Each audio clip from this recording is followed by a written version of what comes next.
The belly of the whale is the most critical component of the hero's journey story. Now, what is the hero's journey? What is the belly of the whale? And how can you leverage your understanding of the belly of the whale and what it represents to live a successful life? The hero's journey is a mythological structure that was discovered by Joseph Campbell. Joseph Campbell studied mythology from around the world, and he found that all mythological stories, no matter where they come from, no matter when they come from, share the same basic structure. Which means that this same structure that came from all peoples from all around the world represents some kind of similarity between all these various groups of people, all these various cultures. And anthropologists believe that over the tens of thousands of years that we were telling each other stories, they kind of evolved to be a perfect match for our ancient hunter-gatherer life way, the way we lived our lives. So what is the hero's journey story? The hero's journey story can be best understood through the very first Star Wars movie, A New Hope, with Luke Skywalker versus the Death Star. Because George Lucas hired Joseph Campbell to take his basic idea and make it the most compelling story he could.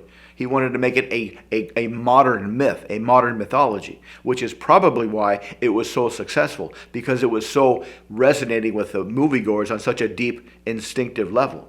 So what is the structure? Well, the hero's journey structure is in three basic parts. The first part is called the orphan stage, where the hero is an orphan. Luke is living with his aunt and uncle. And in the orphan stage, the hero knows that there's much more to life out there than his comfortable but safe life, but he's not quite confident enough to go out and get that more exciting life. So he's kind of stuck in this orphan stage. But then something happens, and he's forced onto the wandering hero phase. In Star Wars, the stormtroopers came and killed everybody, which forced him on the journey. But in other stories, something happens that forces him to the journey. And the first part of the journey, which is the second part of the story, is the wandering hero phase, where he knows that he has some kind of a gift. He knows he has some kind of skill that other people don't have, but he's not sure how to use this skill. He's not sure how to use this gift. He's not sure why he has this gift. He still doesn't know what his purpose in life is.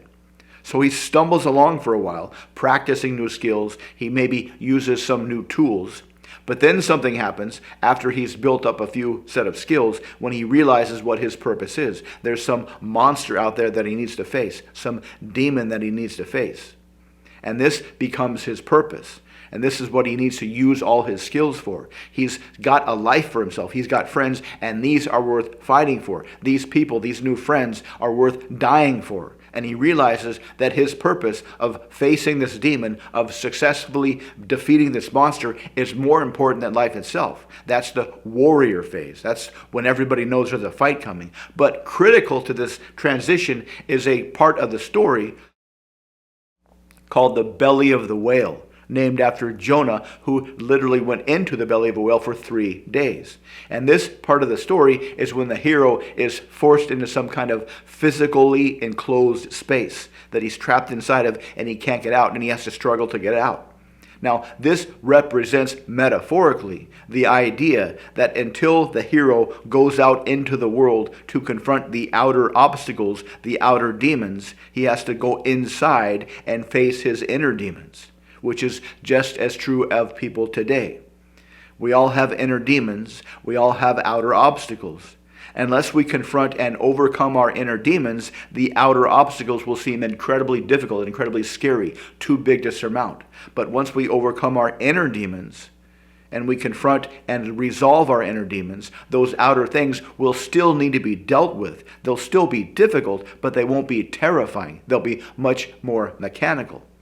Now, think of this in terms of a hunter-gatherer, a little kid who has to listen to these stories over and over and over again, so hopefully he will grow up and become a good hunter, to become a successful adult, to become a productive adult. But in order to do that, he's got to overcome his inner fears. If you have a young hunter who's facing against a mastodon for the first time, and he's got all these terrors of being gored to death, he's going to be a very, very ineffective hunter. He'll be shaking with his spear. But if he has overcome his inner demons, then it will be a much more mechanical kill. He'll be a much more effective hunter.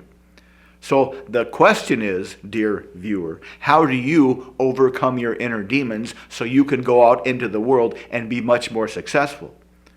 Well, most of the time these inner demons show up in the middle of the night when we wake up with these worries and we can't get back to sleep. This is the perfect time to do battle with your inner demons. And so how do you do battle with your inner demons when they come at night and they keep you awake and they keep you worried and you have these thoughts that are running around and around in your head and you're like, I'm going to be broke, I'm going to be homeless, or I'm never going to be successful, I'm going to get fired from my job, and you have all these worries. Well, first step is to come up with or understand the kind of category of the fear. Is it a financial fear? Is it a job performance fear? Is it a confidence? Is it a social confidence fear? And come up with a simple affirmation that is the opposite of the fear. I have enough money. I am skilled in my job enough. I am respected in my job enough. I am socially confident. Come up with a very simple affirmation and just repeat this affirmation as you fall back asleep. And carry this affirmation back down into your dreams. This is not an affirmation to manifest anything. This is an affirmation to overcome your inner demon, to squelch that inner demon, so the obstacles out in the world are much more manageable. So just repeat that. I have enough money. I have enough money. I have enough money. Out loud until you fall asleep again. Or I am confident. I am confident. I am confident. Or people respect me. People respect me. Remember, this is not an affirmation to change your outer world. It's to conquer that inner demon, so the outer world will be much more manageable. Another thing you can do is have a go-to list of subliminals that you can listen to. Subliminals on finance or success or confidence or whatnot. And just have a go-to list on your phone.